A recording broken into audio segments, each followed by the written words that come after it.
Bien-aimés frères et sœurs dans le Seigneur, que la paix du Christ qui surpasse toute intelligence garde vos cœurs en cet instant. Je m'appelle Jean-Benoît Lemaire, j'ai 60 ans. Pendant plus de 20 ans, j'ai servi comme prêtre au sein de l'Église catholique, prisonnier d'un rôle qui me semblait sacré, mais qui, au fil du temps, a révélé des zones d'ombre que je n'osais pas regarder en face. Je viens d'une famille profondément croyante, mais aussi marquée par la souffrance. Un père rigide, une mère douce mais soumise, et une enfance où j'ai appris très tôt que plaire aux hommes pouvait parfois compter plus que chercher la vérité de Dieu. Aujourd'hui, je vous demande de vous installer confortablement, car ce n'est pas un hasard si vous regardez cette vidéo.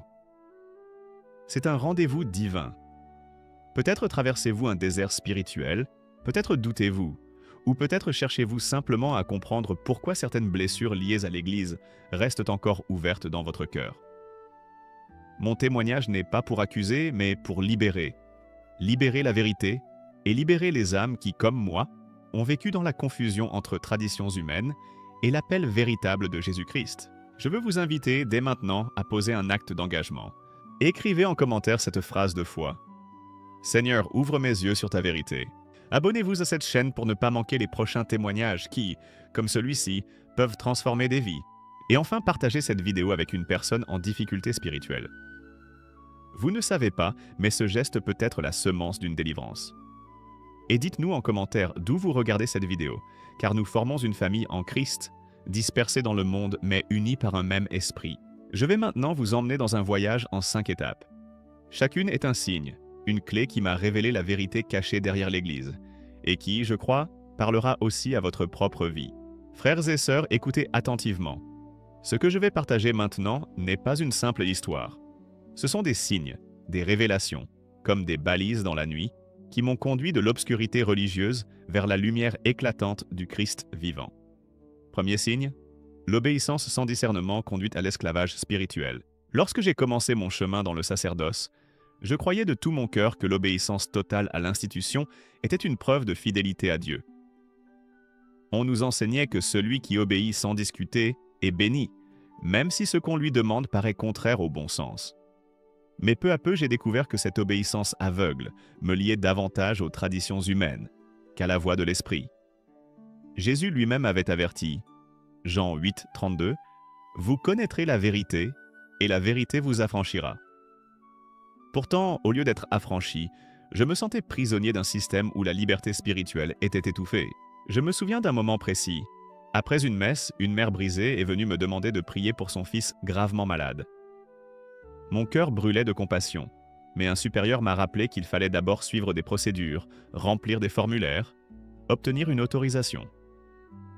Comment pouvait-on conditionner la bénédiction de Dieu à des papiers administratifs? Je voyais dans ses yeux désespérés une foi pure, mais j'étais tenu par des règles humaines qui m'empêchèrent de répondre immédiatement à son cri. C'est alors que la parole de Dieu a résonné avec force. Acte 5, 29. Il faut obéir à Dieu plutôt qu'aux hommes. Dans les Écritures, les hommes de foi ont toujours choisi d'écouter la voix de Dieu au-dessus des traditions humaines. Moïse, malgré la puissance de Pharaon, a suivi l'ordre divin et a libéré Israël de l'esclavage. Daniel a refusé de se prosterner devant l'idole du roi, préférant risquer sa vie plutôt que de désobéir à Dieu. Ces exemples me rappelaient que la vraie obéissance est une obéissance éclairée par la parole et par l'esprit. L'obéissance sans discernement n'est pas une vertu. C'est une prison. Dieu ne nous appelle pas à répéter mécaniquement des ordres d'hommes, mais à marcher dans la lumière de sa vérité. Proverbe 3, 5, 6 dit « Confie-toi en l'Éternel de tout ton cœur, et ne t'appuie pas sur ta sagesse. Reconnais-le dans toutes tes voies, et il aplanira tes sentiers. » Voilà l'obéissance qui libère, celle qui écoute Dieu avant tout. Deuxième signe. La recherche du pouvoir remplace souvent la recherche de Dieu. En avançant dans les coulisses de l'institution, j'ai découvert un monde qui ressemblait moins à la maison de Dieu qu'à une cour royale. Les titres étaient convoités comme des couronnes, les habits étaient portés comme des insignes de supériorité, et les privilèges semblaient en être la véritable récompense. Derrière les chants, les processions et les sermons, il y avait souvent des cœurs qui ne battaient plus pour Dieu, mais pour l'élévation personnelle. Ce qui me frappait, c'est que beaucoup rivalisaient non pour servir le peuple de Dieu, mais pour être vus, honorés et applaudis. La parole pourtant nous donne un modèle opposé. Jésus a dit dans Marc 10, 43, 44, « Quiconque veut être grand parmi vous, qu'il soit votre serviteur. Et quiconque veut être le premier parmi vous, qu'il soit l'esclave de tous. » Le Christ, roi des rois, s'est humilié en lavant les pieds de ses disciples. Pourtant, dans les structures humaines, plus un homme montait, plus il réclamait que d'autres se mettent à ses pieds. Un soir, lors d'une réception fastueuse, un évêque m'a glissé ces mots. « Jean-Benoît, tu as du potentiel, mais retiens bien ceci. Ici, ce n'est pas celui qui prie le plus qui avance, mais celui qui sait plaire. » Cette phrase m'a frappé au plus profond de l'âme.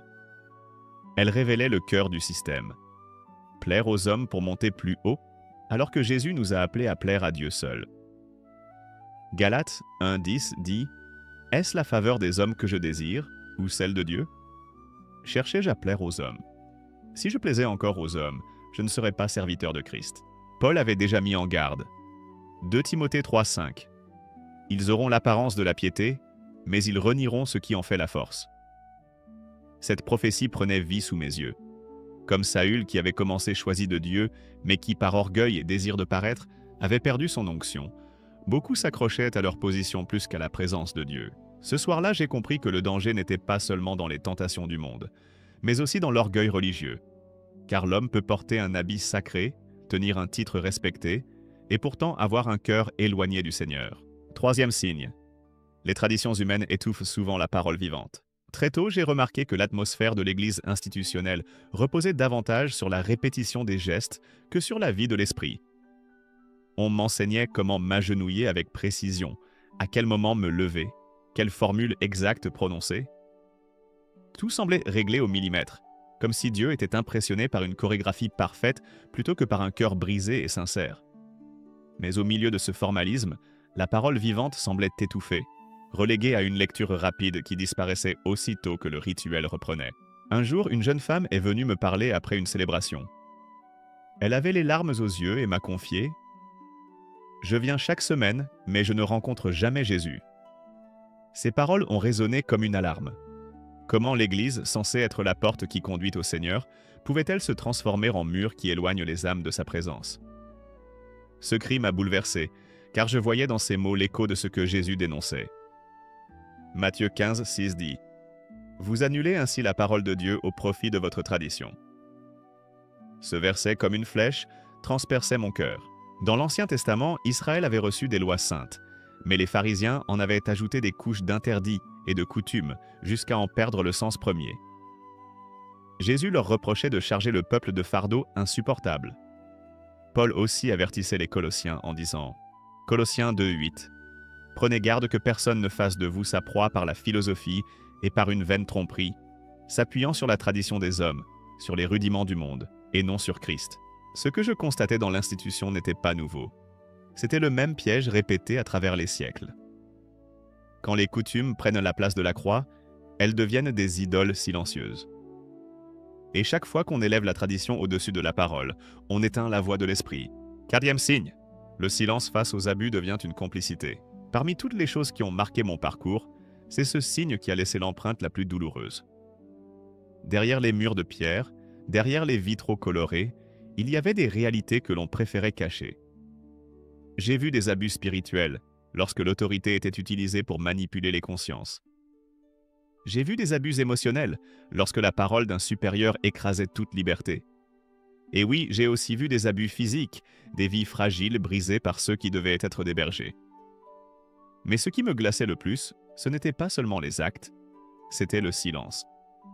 Un silence lourd, imposé, présenté comme un devoir de loyauté pour protéger l'Église. Un jour, je n'ai pas pu me taire. J'ai parlé croyant que la vérité serait accueillie, qu'on chercherait au moins à réparer. Mais à ma grande surprise, on m'a convoqué et on m'a dit avec froideur « Tu dois protéger l'image de l'Église. Si tu parles, tu détruis la foi des fidèles. » Ces mots résonnaient comme une inversion de l'Évangile, car Jésus n'a jamais protégé les puissants aux dépens des faibles. Au contraire, il a toujours défendu les petits, les pauvres, les opprimés. Alors une question me brûlait. Et les victimes? Qui pleurent avec elles? Qui portent leur fardeau? Qui pense leurs plaies?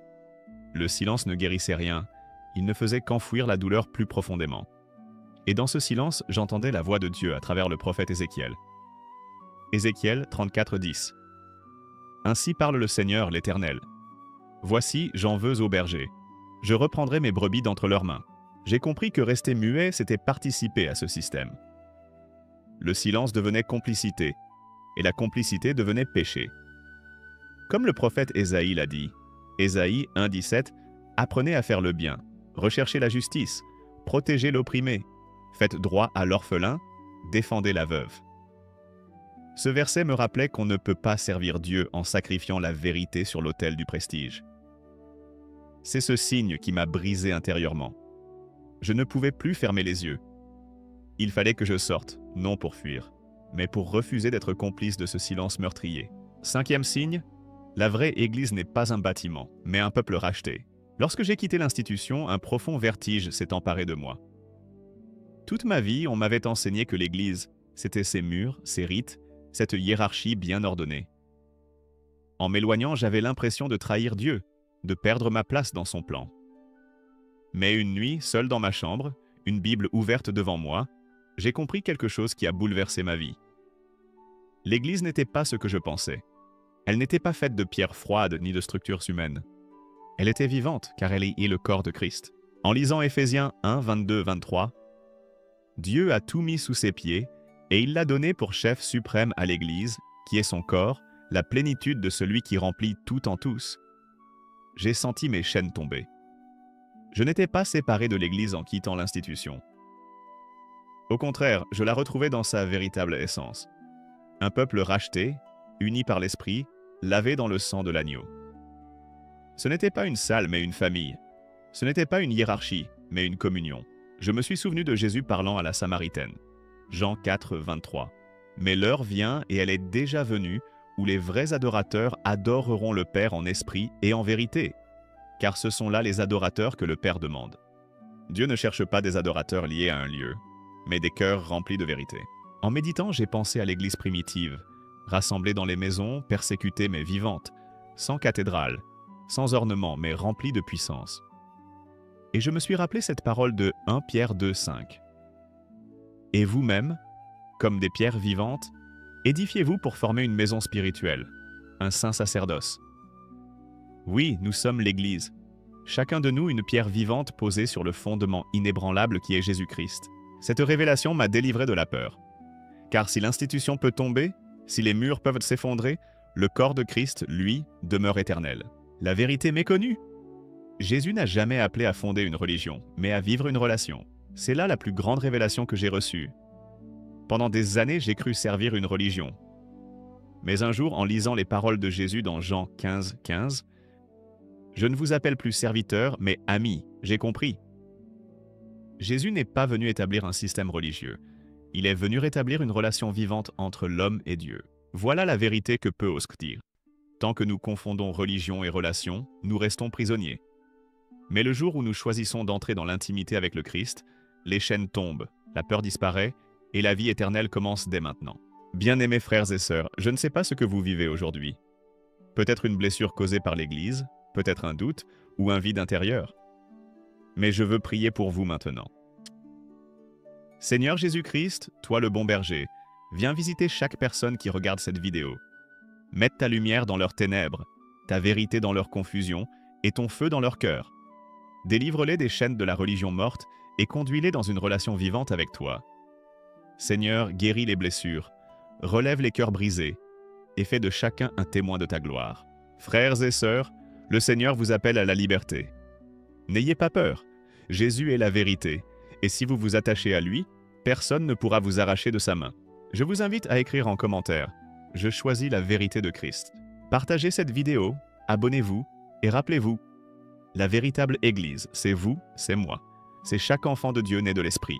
Que le Seigneur vous bénisse et vous garde.